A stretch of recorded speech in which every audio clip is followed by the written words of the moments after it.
à tous et à toutes, bienvenue. Aujourd'hui je vais vous lire les noces de Cana.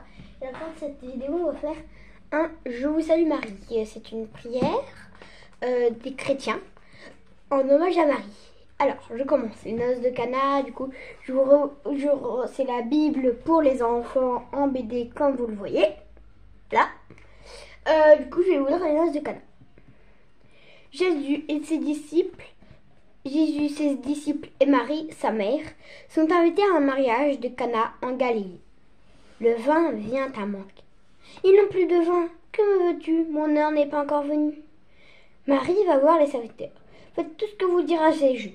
Il y a 6 grands jarres vides. Remplissez d'eau ces jarres. Ils les remplissent jusqu'à bord. Maintenant, puisez et portez au maître du repas. Et d'apporter au maître du repas.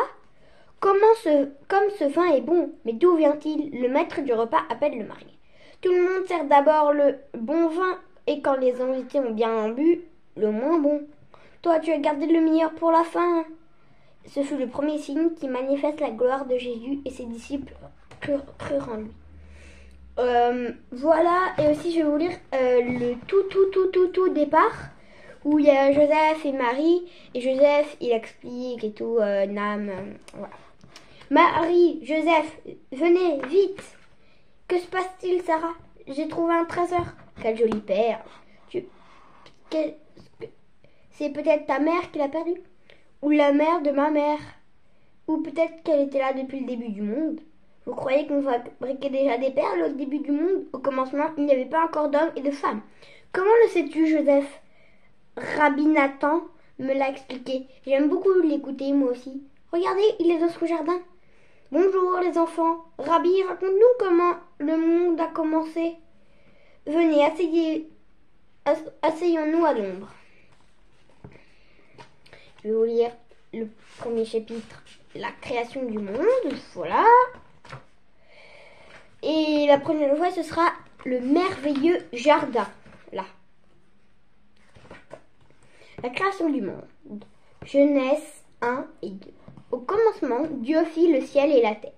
Et Dieu dit, que la lumière soit. Dieu appela la lumière jour et les ténèbres nuit. Premier soir, premier matin, premier jour. Le deuxième jour dit que les yeux d'en haut et les eaux d'en bas se séparent. L'espace entre l'eau d'en haut et celle d'en bas, Dieu l'appela ciel. Le troisième jour, Dieu dit que la terre ferme se sépara en mer.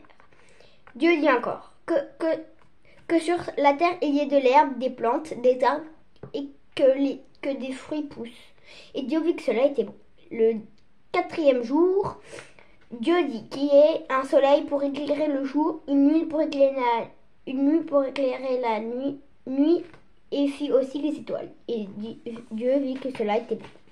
Le cinquième jour, Dieu dit que les eaux se remplissent d'êtres vivants et que les oiseaux volent dans le ciel. Et Dieu vit que cela était bon. Le sixième jour, Dieu dit qu'il y a que sur la terre toutes sortes de bêtes, petites et grandes, sauvages et domestiques. Et Dieu vit que cela était bon. Dieu dit, faisons l'homme à notre ressemblance. Il sera le maître des poissons, de la mer, des oiseaux, du ciel, de toutes les bêtes de la terre. Et Dieu créa l'homme à son image. Hommes et femmes, il les créa. Béni soit l'homme et la femme, leur dit-il. Ayez des enfants, remplissez la terre. Voyant que tout cela était bon, Dieu vit que cela était très bon. Le septième jour, Dieu se reposa. En ce jour de repos, Dieu le bénit. Voilà, n'oubliez pas de vous abonner à la chaîne ou mettez la petite cloche et sonnez. Au revoir, bye bye. Attendez, c'est bon. Et aussi vous me direz si vous voulez d'autres chapitres. Bye bye.